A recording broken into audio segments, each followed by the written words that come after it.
Hello everyone, welcome back to this channel Hack to Crack NDA by Pullav Sir. My name is याशिचा और आज आप लोगों के लिए मैं एक और नई वीडियो लेके आ गई हूँ।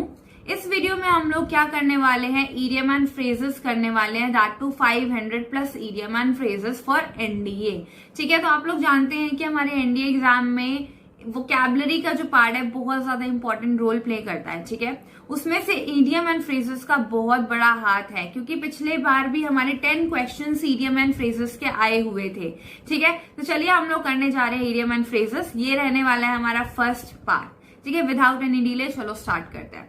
देखो, पहला इडियम है हमारा यहाँ पे फ्रॉम स्टेम टू स्टोन। अब स्टेम टू स्टोन का मीनिंग क्या होता है? देखो, यहाँ पे आपको एक बोट दिख रही है, इसका एक हिस्सा है स्टेम, ये देखिए, एक हिस्सा है स्टोन। तो यहाँ पे क्या बोल रहा है, स्टेम जो है पहला हिस्सा, स्टोन जो है आखिरी हिस्सा, यानी स्टार्टिंग से लेके एंड तक। एक ये जो पूरी बोट का है ना, स्टेम से लेके स्टर्न तक, वही कहने का मतलब है कि स्टार्टिंग से लेके एंड तक, शुरुआत से लेके अंत तक। ठीक है, तो चलिए ऑप्शन में देख लेते हैं कौन सा आंसर हमारा करेक्ट है। All the way from the front of a ship to the back. इसमें बच्चे कंफ्यूज होंगे, क्योंकि अब ये जो स्टेम और जो स्टोन है ये तो एक शिप का पार्ट है ना, लेकिन इसका वही एग्जैक्ट मीनिंग नहीं होता जो कि लिखा होता है। इडियम का मतलब भी वही होता है कि छोटी सी बात में, छोटी सी लाइन में 4-5 शब्दों में एक बड़ी सी बात कह जाना। ठीक है, तो यहाँ पे क्या मतलब बन रहा है, from beginning to the end, starting से लेके एंड तक, शुरुआत से लेके बिगिनिंग से लेके एंड तक। ठीक है, तो ऑप्शन नंबर बी बिल्कुल करेक्ट आंसर है। ठीक है, चलिए नेक्स्ट पार्ट पे आते हैं। Next is over the egg pudding. Egg pudding की फोटो तो आपको यहाँ पे दिख रही है, बट क्या इसका सच में मीनिंग एग पुडिंग है? जी नहीं। इसका मीनिंग क्या होता है, to try so hard to improve something that you have already spoiled it, या फिर किसी चीज को एग्जैजरेट करके बताना, उसको एक्सट्रीम करके बताना जो आपने पहले खराब कर दी थी, कि मैंने भाई ये चीज कर दी थी, तो उसको छुपाने के लिए हम करते हैं ना। तो जैसे कोई हमारी पुडिंग मान लो खराब होने लग रही है, हमें फेंट के खराब होने लग रही है, तो उसमें 4-5 अंडे और डाल दे ताकि हमें लगे कि और अच्छी बन जाएगी, लेकिन वो चीज ऑलरेडी खराब हो चुकी है, तो वो ठीक नहीं होने वाली है। ठीक है, तो यहाँ पे चलो ऑप्शन में देख लेते हैं। Add unnecessary detail to make something seem better और वर्स। जी हाँ, बिल्कुल यही है, किसी चीज में अननेसेसरी चीजें डालना, तो उसको दिखाने के लिए कि ये चीज सही है या खराब है या बेटर है या फिर वर्स है। ठीक है, तो ए ऑप्शन बिल्कुल हमारा करेक्ट हो जाएगा। ठीक है जी, चलो नेक्स्ट पे आओ। Turn over a new leaf. किसी पत्ते को बदल देना, उसको नए बनाने के लिए। कहने का मतलब तो यही बन रहा है इसका, लेकिन इसका एग्जैक्ट मीनिंग क्या होता है, मेक अ फ्रेश स्टार्ट, या फिर बोले तो कि change one conduct of attitude for better. किसी का जो एटीट्यूड है वो बेटर करने के लिए, बेटर चेंजमेंट के लिए उसको बदल देना। ठीक है, तो यहाँ पे क्या ऑप्शन आ रहा है, change once behaviour for better. जी हाँ, ये ऑप्शन बिल्कुल ठीक है कि किसी के बिहेवियर को बेटरमेंट के लिए चेंज कर देना या चेंज कर लेना। ठीक है, तो यहाँ ऑप्शन नंबर ए बिल्कुल करेक्ट हो जाएगा। नेक्स्ट पे आओ, that is take up the hatch. तो हैच क्या होता है? हैच देखो, ये चीज है कुल्हाड़ी, जो एक तरीके से लकड़ियां काट ले या पेड़ काटने के लिए इस्तेमाल होती है, उसे हम कहेंगे हैच। तो इसका मीनिंग क्या होता है? इसका मीनिंग होता है टू बिगिन और रिज्यूम हॉस्टिलिटीज, या फिर prepare to go for war, किसी वॉर के लिए जाने के लिए प्रिपेयर होना। तो यहाँ पे क्या ऑप्शन आ रहा है, behave formally, pursue a chance, be caught in a trap, prepare to go for a war. देखिए ऑप्शन नंबर डी बिल्कुल सही है कि वॉर के लिए प्रिपेयर होना, वॉर के लिए जाने के लिए प्रिपेयर होना is take up the hatch. Next पे आओ, that is with might and main. Might and main का मीनिंग क्या होता है? माइट एंड मेन का मीनिंग होता है विद ऑल वन स्ट्रेंथ और पावर, बहुत सारी पावर और एकदम स्ट्रेंथ के साथ। तो इसमें ऑप्शन नंबर क्या है, विद फुल रिस्क? जी नहीं, with full force. Yes, with full force इसका करेक्ट आंसर है, विद फुल फोर्स या पावर, विद स्ट्रेंथ। ठीक है, तो option number B is a correct answer. Next पे आओ, रफल समवंस या समबडीज फेदर। रफल क्या होता है कि कोई चीज होती है ना जो स्मूथ नहीं होती है। जैसे हमने किसी बर्ड को, देखो यहाँ पे 2 फोटो दिख रही है आपको बर्ड की, इनके जो फर है वो एकदम स्मूथ से नहीं है, एकदम उड़े उड़े से लग रहे हैं ना, तो इसका मीनिंग तो वो बन रहा है। लेकिन एग्जैक्ट मीनिंग इसका क्या होता है इडियम का, टू मेक समथिंग अनटाइडी और नो लॉन्गर स्मूथ, वही इसका मीनिंग है। तो यहाँ पे ऑप्शन नंबर देखो, Gamble, escape responsibility, annoy someone, show contempt for. देखो एनॉय समवन इसका मीनिंग बनेगा कैसे, कि जब भी हम किसी को एनॉय कर देते हैं, तो मतलब कोई एक स्मूथ सी चीज है उसको हम उथल पुथल कर दे, या फिर किसी बर्ड को भी एक तरीके से मान लो, किसी एनिमल को मान लो, उसको हम टच करते हैं तो उसके जो बाल है वो खराब होने लगते हैं, तो वो एक तरीके से स्मूथ नहीं रहते, तो वो बंदा एनॉय होने लगता है, यानी गुस्सा होने लगता है, परेशान होने लगता है। ठीक है, रफल समबडीज फेदर का मीनिंग भी यही है कि एनॉय समबडी, किसी को गुस्सा दिलाना या फिर किसी को एनॉय कर देना, परेशान कर देना। ठीक है, नेक्स्ट पे आओ। He and his neighbours are always at loggers head.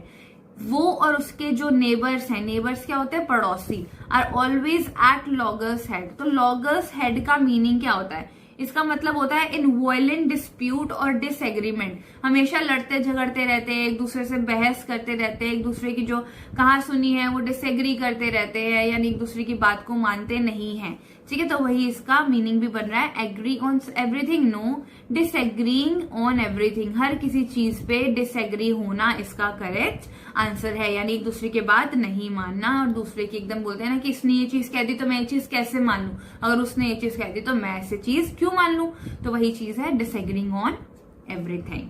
Next पे आओ, that is even in the middle of fire he kept a level head. जो एकदम आग के बीच में भी रह के उसने क्या किया, केप्ट अ लेवल हेड। तो केप्ट अ लेवल हेड का मीनिंग क्या होता है, वो उसके बीच में रह के भी एकदम सेंसिबल रहा, एकदम काम रहा, एकदम शांत रहा।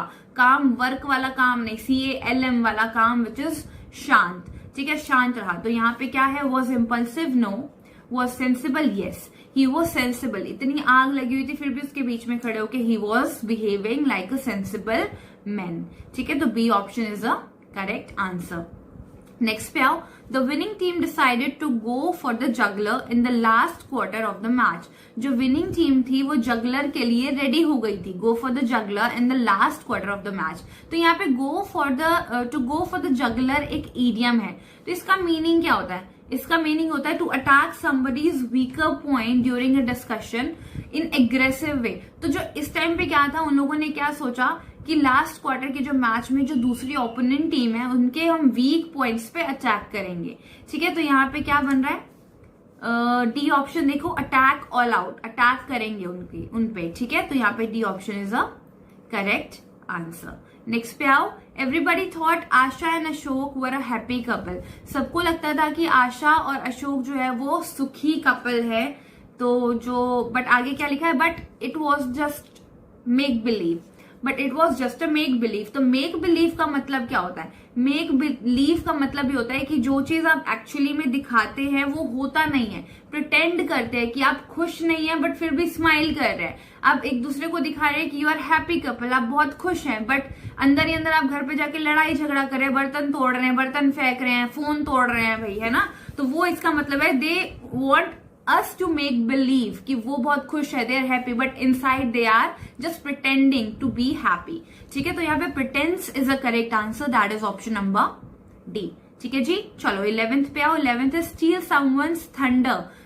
थंडर क्या होता है, हमारे जो ये अपने बारिश में बिजली कड़कने का देखा है, बिजली कड़कने को हम इंग्लिश में थंडर कहते हैं। ठीक है, स्टील समवन्स थंडर, किसी के थंडर को चुराना। तो अब थंडर क्या मीनिंग होता है, इसका मीनिंग होता है to prevent someone's from being successful or getting attention या praise by doing or saying whatever the person was planning to do or say।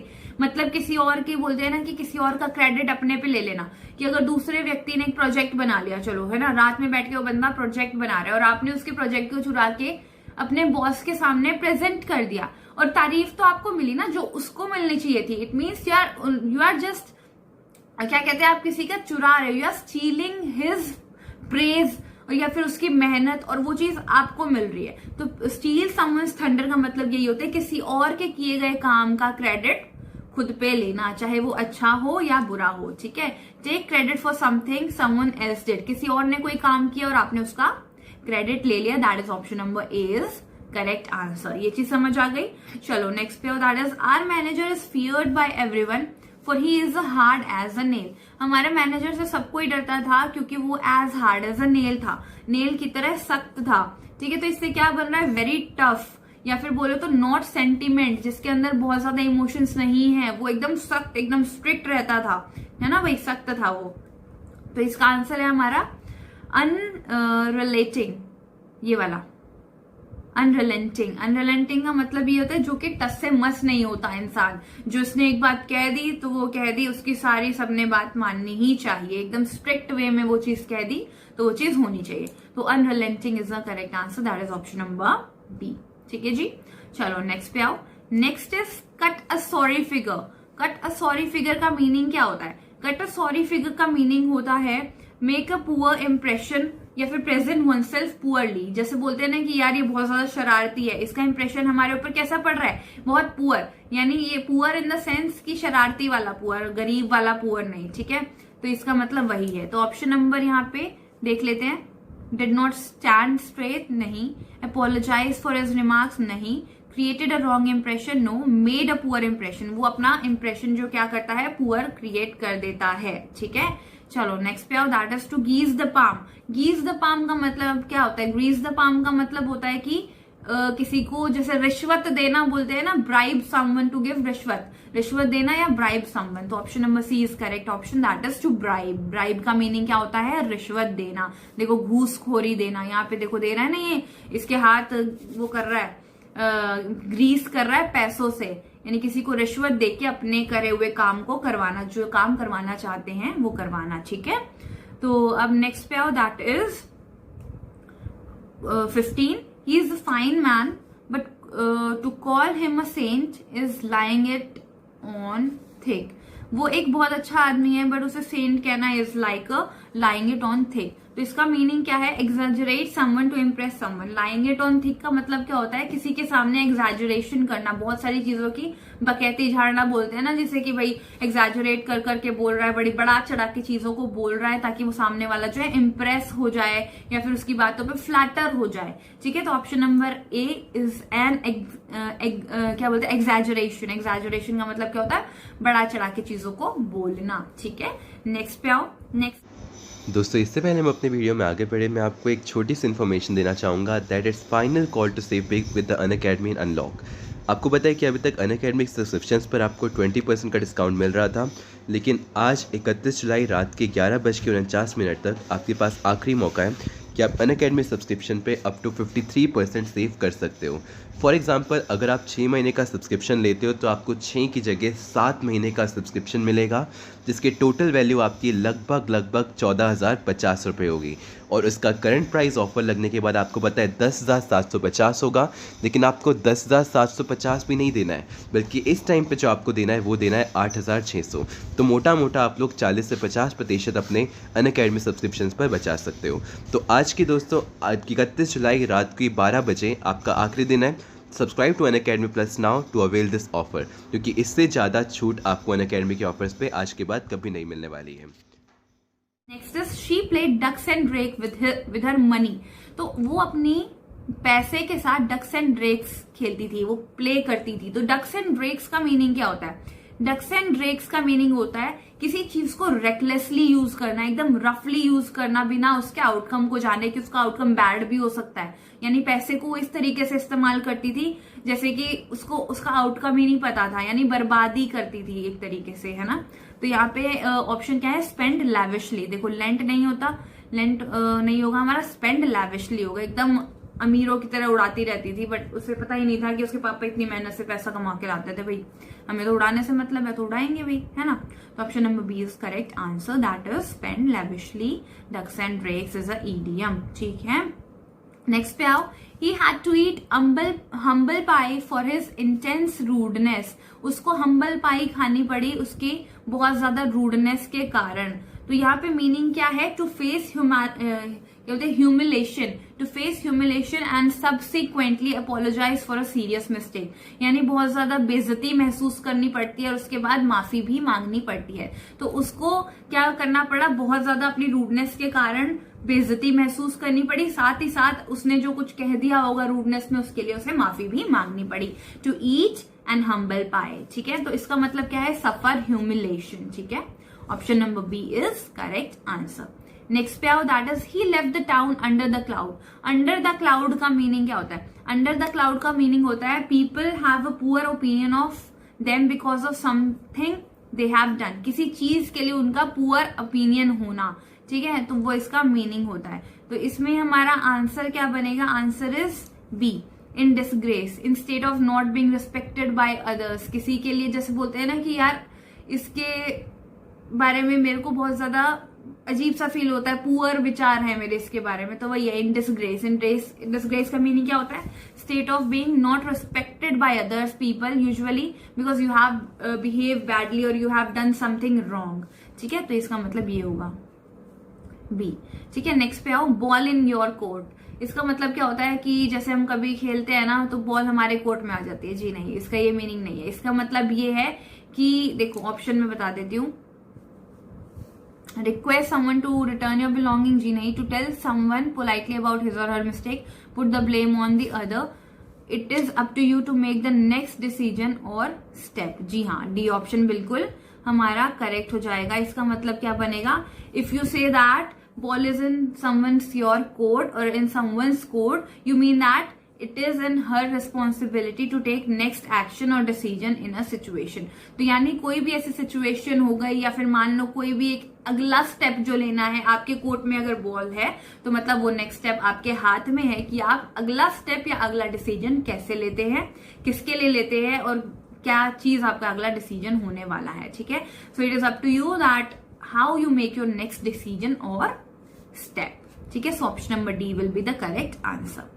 Next पे आओ, डेज ऑफ रेकनिंग। रेकनिंग का मीनिंग क्या होता है? देखो, days of reckoning means the time when past mistakes और misdeed must be punished और paid. यानी जो आपने पहले कोई गलतियां की होंगी या फिर मिस्टेक की होगी, अब समय है उसका क्या करने का? पश्चाताप करने का। उसका समय है गया है कि आपको पनिशमेंट मिले उस चीज की। ठीक है, तो यहाँ पे आपका ऑप्शन क्या हो जाएगा? Time to answer for one's action और मिसडीड। जो आपने पहले कोई मिसडीड करी है, मिस्टेक करी है, अब उसका क्या हो जाएगा? आपको आंसर देना होगा, उसका टाइम आ चुका है। ठीक है, तो option number D will be the correct answer. Next पे आओ, next is go for a song. Go for a song का मीनिंग क्या होता है? गो फॉर अ सॉन्ग का मीनिंग हमारा होता है to be sold for an unexpectedly low price. बहुत ज्यादा कम दाम पे मिली हुई चीज या फिर उनको बिकी हुई चीज बोल लो। ठीक है, ऐसी चीज जो आपको बहुत कम दाम पे मिल रही है।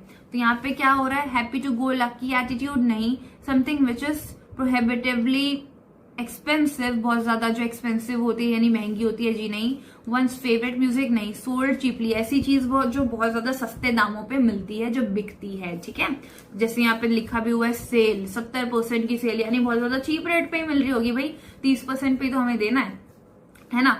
चलो नेक्स्ट पे आओ, next is to go out, to go off the air, यानी एयर के ऑपोजिट डायरेक्शन में जाना। To go off the air यानी इसका मीनिंग क्या होता है वैसे? To stop broadcasting or being broadcast. ठीक है, तो इसमें क्या है? Option number D, to stop broadcasting a radio or a TV programme.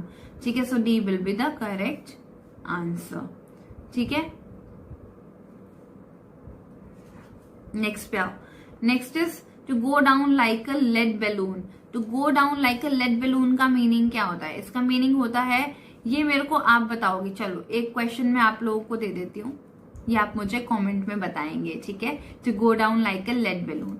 Next पे आओ, क्योंकि ये वाला जो है इम्पोर्टेंट है और आप नहीं बताओगे तो आपको इसका जो कमेंट में आंसर मैं आपको पिन कर दूंगी अगले दिन। ठीक है, क्योंकि मेरे को पता है कि ये आंसर आप लोग बताएंगे और मुझे पता है आप लोग पढ़ के ही बताएंगे, और नहीं मिलता है तो कोई दिक्कत नहीं, आपको पिन कमेंट कर दूंगी मैं। ठीक है, चलो नेक्स्ट पे आओ, that is get your walking paper. Get your walking paper का मतलब होता है कि किसी को जाने के लिए बोल देना कि आप यहाँ से चले जाओ, या फिर उसे यहाँ से निष्कास्ट कर देना यानी निकाल देना। ठीक है, तो यहाँ पे हमारा क्या है? देखो यहाँ पे ये भी आ रहा है फायर्ड। जैसे बोलते हैं ना कि बॉस ने हमें रूम में बुलाया और हमें क्या दे दिया? वॉकिंग पेपर्स दे दिए कि आप जाओ भाई, अब कल से आप नहीं आना। To get fired from the job, B is a correct answer. ठीक है, नेक्स्ट पे आओ, to accept the gauntlet. Gauntlet क्या होता है? आपने देखे होंगे कि ये देखो यहाँ पे फोटो में भी दिख रहा है, लूज जो लोहे के बने हुए जो सख्त हमारे हैंड ग्लव्स होते हैं ना, उन्हें गंटलेट कहते हैं। तो इसका मतलब क्या होता है? इसका मतलब होता है एक्सेप्ट चैलेंज। जिसके हाथ में ये लोहे की चीजें होते हैं वो एक्सेप्ट कर लेते हैं चैलेंजेस। ठीक है, तो इसका मतलब वो होता है। तो अब option number C is correct answer, that is to accept challenge. Next पे आओ, pillar to post. Pillar to post का मतलब क्या होता है? एक जगह से दूसरी जगह पे मूव करना। ठीक है, तो यहाँ पे ऑप्शन में क्या आ रहा है? One place to another. देखिए ये भी जा रहा है इधर से उधर, ये मेंढक है ना। तो pillar to post means from one place to another place, moving from one place to another, ठीक है। One place to another is the correct option, that is option number A, ठीक है। नेक्स्ट पे that is ended in a fiasco. Ended in a fiasco का meaning क्या होता है? इसका मीनिंग होता है something that plan that goes wrong is a complete failure और usually an embarrassing way। ऐसी चीज जो हम कुछ प्लान कर लेते हैं लेकिन एक्चुअली में वो चीज हो नहीं पाती है, that is very embarrassing for us and that is very like it goes wrong all the way, जो हमें बहुत ज्यादा बुरा भी लगता है कभी कभी कि हमने ये चीज सोची थी बट वो चीज हुई नहीं, ठीक है। तो इसका आंसर क्या बनता है? A complete failure, that is option number C, ठीक है। नेक्स्ट पे आओ, अपर ब्लाइंड अलाई। तो अपर ब्लाइंड अलाई का मीनिंग क्या होता है मैं आपको बताती हूँ। अपर ब्लाइंड अलाई का मीनिंग होता है हमारा कि when you used to say upper blind lie you mean that something is following a course of action that is certain to lead an undesirable outcome। ऐसी चीज की जो आप सोचते हो कि ये चीज होगी बट रियल में क्या हो जाता है, उसका अनडिजायरेबल आउटकम मिलता है। तो यहाँ पे हमारा कौन सा बन रहा है? A, B, not warning a person who is in danger, नहीं, following a course of action that is certain to lead to an undesirable outcome. ऐसी आउटकम की भाई जो हम चीज सोचते हैं वो तो होती नहीं है, उसकी उल्टी ही हो जाती है, ठीक है। So option number C is a correct answer. Next is let someone slip through one's finger. यहाँ पे आप इमेज भी देख पा रहे हैं ना कि कैसे इसके हाथों से, मुट्ठी से जो है रेत फिसल रही है। The opportunity slip through one's finger या फिर हिज फिंगर। तो इसका मतलब क्या है? To pass without being taken an advantage, की कोई भी ऐसी चीज हाथ से निकल जाना जिसका आप मतलब फायदा ना उठा पाए। जैसे रेत को अगर हम हाथ में लेते हैं उसे ज्यादा जोर से दबाते हैं तो मिट्टी फिसल जाती है। कोई भी चीज आपकी जो बोलते हैं ना कि डोर पे दस्तक दे रही है तो फिर भी आप उसके एडवांटेजेस नहीं ले पा रहे हैं, यानी आपके एडवांटेजेस हाथ से निकल गए हैं, ठीक है। तो यहाँ पे आपका आंसर है to waste an opportunity to achieve something. ऐसी अपॉर्चुनिटी को वेस्ट कर देना जो आपको लगता है कि आप अचीव कर सकते हैं, है ना। तो option number B is the correct answer. Next पे आओ, will o the wisp. Will o the wisp का मीनिंग क्या होता है? इसका मतलब होता है something that is impossible to get और अचीव। ऐसी चीज जो कि बहुत ज्यादा इम्पॉसिबल है, बहुत क्या बिल्कुल इम्पॉसिबल है कि आपको मिल ही नहीं सकती, कि आप अचीव ही नहीं कर सकते, उसे पा ही नहीं सकते, ठीक है। तो यहाँ पे क्या, sometimes simple things are the most difficult thing to achieve. देखो ये मैंने एक कोट लिखा है यहाँ पे। कभी कभी क्या होता है कि जो बहुत इजी चीजें दिखती है ना वही सबसे ज्यादा डिफिकल्ट होती है अचीव करने के लिए, यानी पाने के लिए। तो सबसे ज्यादा इजी चीजें सबसे ज्यादा डिफिकल्ट हो जाती है। तो ऑप्शन नंबर सी देखो, something that is impossible to get और achieve is a correct answer, ठीक है। तो चलिए अब यहाँ पे हम लोग अपने जो विराम चिन्ह लगा देते हैं वीडियो को, यानी 30 हमारे ईडियम्स हो चुके हैं और एक मैंने आपको ईडियम दिया है आपके होमवर्क के लिए, दैट इज ऑप्शन वाला हमारा 23, to go down like a lead balloon, ठीक है। ये आप मुझे बताएंगे आंसर्स में, और नहीं मिलता है तो आपको अगले दिन में आपको आंसर पिन कमेंट करके आपको मिल जाएगा, ताकि अगर जिसको नहीं आंसर आ रहा है उसको आंसर मिल जाए, ठीक है। तो चलिए मिलते हैं हम अपनी नेक्स्ट क्लास में। Till then take care and जय हिंद।